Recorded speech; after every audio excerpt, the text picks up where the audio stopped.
You're watching India Today with me, Nabila Jamal. India speeds up mega mission to evacuate Indians stranded in Kabul currently, with over 300 Indians brought home this morning. A C-17 aircraft of India Air Force carrying 168 people, including 107 Indians, landed at the Hindon Air Base in Ghaziabad a short while ago. In fact, earlier this morning, an Air India flight carrying 87 Indians and an Indigo flight with 150 Indians on board landed in New Delhi. Another Vistara flight with 75 Indians will be arriving from Doha today.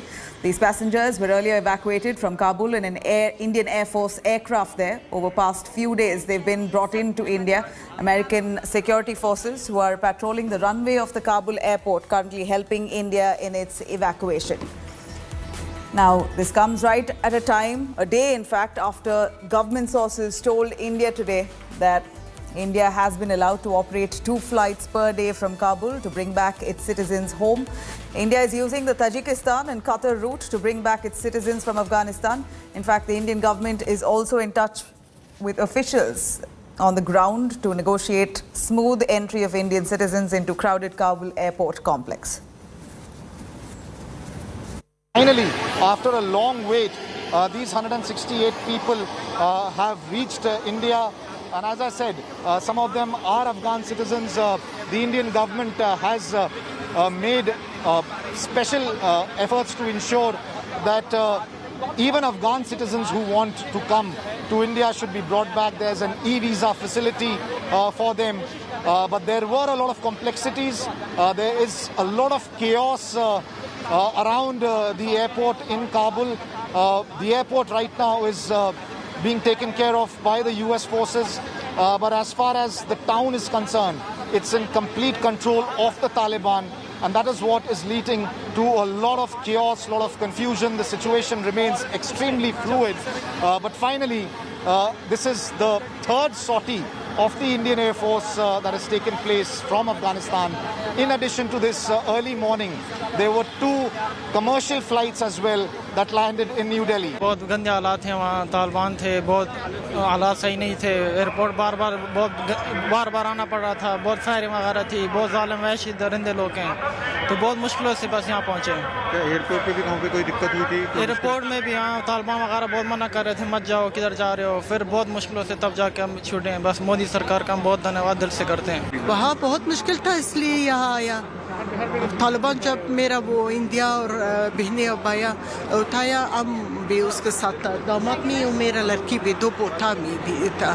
तकरीबन 4 घंटा उसके पास हम लोग था और उसके साथ हम बहुत बातचीत किया कि जो इंडिया भाई और बहनें हैं, ये हमारा मदद के लिए आया है, ये अफगानिस्तान के लिए आबादी के लिए आया है। फिर भी उसका हम लोग के साथ बहुत बदलाव किया। काफी यातनाएं सहनी पड़ी हैं आप लोगों को? बहुत ज़्यादा। और मेरा दामाद जो है उसका बाल कलर किया है, उसको फेस सब अलग ऐसा कलर किया जो उसको पहचाना और उसको मारती है। इसलिए महिलाओं के लिए भी वहाँ पे काफी मुश्किलें हैं। सब के लिए सब वो बोलती नहीं, सब चीज़ ठीक है, आपको पता है जो ये बात ज़बान से करती है, पीछे उस तरह नहीं है। भारत जय हिंद बहुत अच्छा है, बस हम लोग वापस आया, यही हमारा कोशिश है। हम हमारा घर वाला को मिल गया, बस इतना है। मोदी जी को सैल्यूट जाना रहा हूँ बस। तो मुश्किलें भी हुई हैं? काफ़ी मुश्किलें हुई, बस वो भूल जाइए, बस जो कुछ हुआ हुआ। बस मोदी जी को सैल्यूट बोल रहा हूँ बस अपने तरफ से। लेकिन वहाँ से आए हैं आप तो काफ़ी दर्द होगा? नहीं, दर्द तो होता है। 4 दिन नींद भी नहीं आया, क्या करें। 4 दिन नींद भी नहीं आया, काफ़ी टेंशन में था, घर वालों भी टेंशन में था। चलो कोई नहीं है, बस सब ठीक है इंशाल्लाह। इधर पहुँच गया, अपना देश पहुँच गया, बस इतना है। बहुत फायरिंग भी चल रहा है वहीं पे, और फायरिंग इसलिए चल रहा है, फायरिंग किसी को टारगेट करके नहीं चल रहा है। फायरिंग इसलिए चाहे वो US आर्मी करे या ब्रिटिश आर्मी करे या तालिबान करे, उन लोगों का मकसद यही है, जो क्राउड हो रहा है उसको कम करने के लिए उन लोग हवा में गोली चला रहे हैं। हालात ये है, अभी सब सुनसान है, रोड खाली है, कोई है नहीं। हर चेक पोस्ट में, जैसे हमारा इंडिया में जैसे हर जगह चेक पोस्ट में पुलिस वगैरह रहता है, वो लोग पेट्रोलिंग करते हैं, तो वही ड्यूटी तालिबान कर रहा है। Now, among the 168 people who have been airlifted from Kabul on an IAF aircraft got were 2 MPs in the Afghanistan parliament. Let's take a listen what they had to say. क्योंकि अफगानिस्तान के हालात अब serious है, हम जाएं अफगानिस्तान से, कोई जेड़े मुल्क में भी हो, हमारे बच्चे, फैमिली और हम उधर MP थे, हमारे घर में आए थे, हमारे गांस, कागजात, कंप्यूटर, गाड़ी, सब कुछ लेके गए। आप मेंबर ऑफ पार्लियामेंट रहे नरेंद्र खालसा, आप तो एक MP के तौर पर अपने मुल्क को छोड़ना कितनी दर्द की बात लगती है? ये तो मुझे रोना आता है।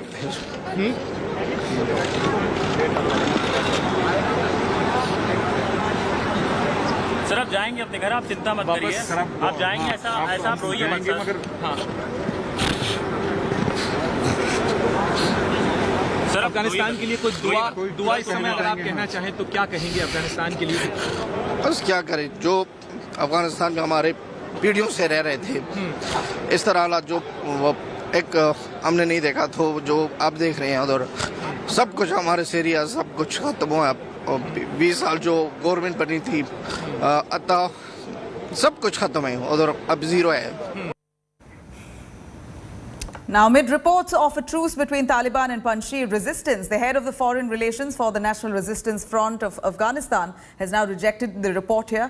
Ali Maisam Nazare said this is misinformation that's been circulated about Ahmad Masood on Twitter. He said that no such agreement or pledge of allegiance to anyone has been reached on as yet. This truce report comes right after Khalilur Rahman Haqqani, one of the founders of the Haqqani network, in a voice has claimed that Ahmad Masood has pledged alliance with the Taliban. Remember, Panjshir continues to be the epicenter of the resistance front against Taliban. It comes as the only hope to millions of them, millions of Afghans in the war-torn country. Panjshir is one of the 34 provinces of Afghanistan, and what set it apart here is that it's never been captured by Taliban. Even if Taliban attempted to, it wasn't successful to capture Panjshir so far. به شهید مسعود اتل قهرمان کماندان زای نن احمد مسعود سراد ټول کابینه بیعت وګړي. Now, Pakistan's support for Taliban is not hidden anymore. From weapons to other logistics, Pakistan and its terror groups have been at the forefront in supporting the Taliban in Afghanistan. Now, a day after Lal Masjid-linked Jamia Hafsa, which is a religious cemetery, hoisted Taliban's flag on its building's rooftop, children studying at the cemetery sang a song praising the Taliban invasion in Afghanistan. Students were seen singing Salam Taliban song only in praises of this group. In fact, the event was organized to celebrate Taliban's takeover. The video has now gone viral on social media. Salam Taliban, Salam Taliban, Salam Taliban, Salam Taliban. वो दीन के निशान अफगान तालिबान, वो दीन की कमान अफगान तालिबान, वो आंधी वो तूफान।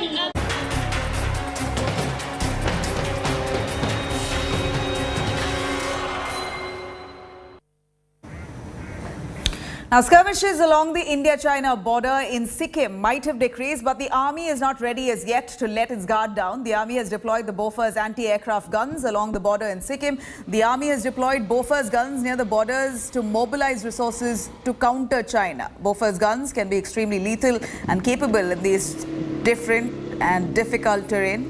The army is conducting multiple drills to be ready for any kind of threat emerging from across the border.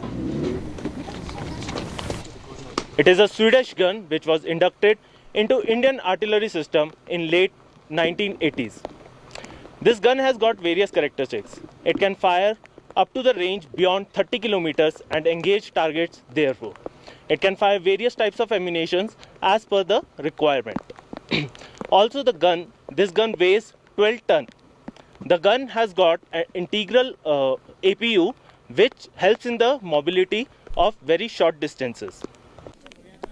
We can show you the level of alertness and preparedness on Indo-China border in Sikkim. We are at an elevation of around 12,500 feet from sea level, and these are the Bofors tanks which have been deployed here, and it is just beside Indo-China border in Sikkim. And I can tell you after Doklam in 2017, as China is preparing itself on the other side, we are also very much prepared and very much alert, and we can tackle any threat, any situation in Sikkim or in Arunachal Pradesh or anywhere in Indo-China border, at Indo-China border, and it is the level of preparedness here that we can tackle everything within seconds, because Bofors tanks can handle anything within seconds. It can fire 3 rounds within 14 seconds, and at an elevation it is the movement is somehow restricted, but still it is one of the best tanks at an elevation around 12,000 or 16,000 or 15,000 feet where Indo-China border is situated, and the situation often becomes very tense between both countries. With camera person Taposh Bahri, this is Anupam Mishra for India Today in Sikkim.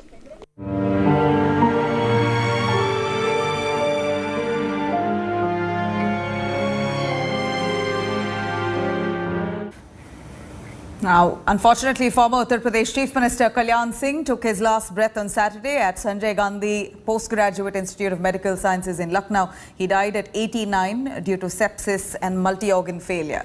Prime Minister Modi went to former Chief Minister's residence in Lucknow. He paid his tributes. He said that Singh devoted all his life for the state as well as for the country. Not only the Prime Minister, but UP Chief Minister Yogi Adityanath and Party President JP Nadda were among BJP's top brass who paid their last respects to the veteran.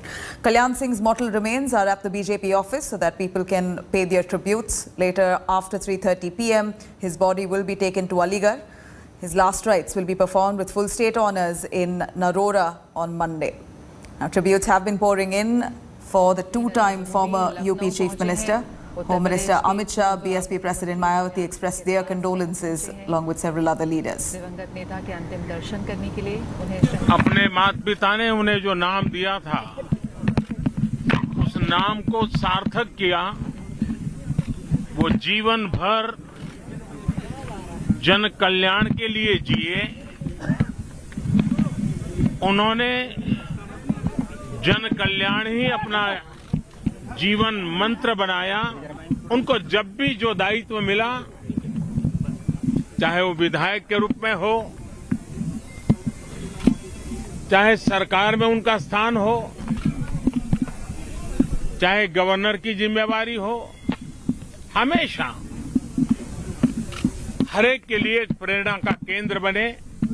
देश ने एक मूल्यवान शख्सियत, एक सामर्थ्यवान नेता खोया है। प्रदेश के पूर्व मुख्यमंत्री, राजस्थान और हिमाचल के पूर्व राज्यपाल, भारतीय जनता पार्टी परिवार के वरिष्ठ सदस्य माननीय कल्याण सिंह जी हमारे बीच में नहीं रहे।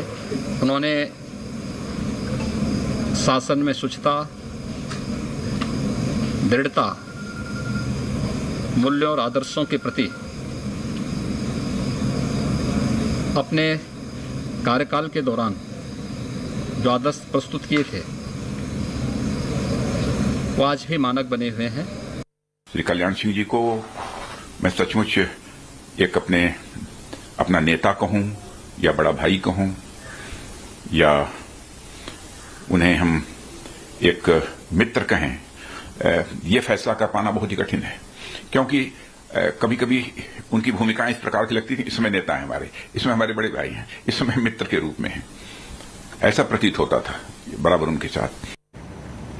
For more information, you could log on to indiatoday.in. You could also download our app for more. I'm going to leave you right here. Thank you for watching.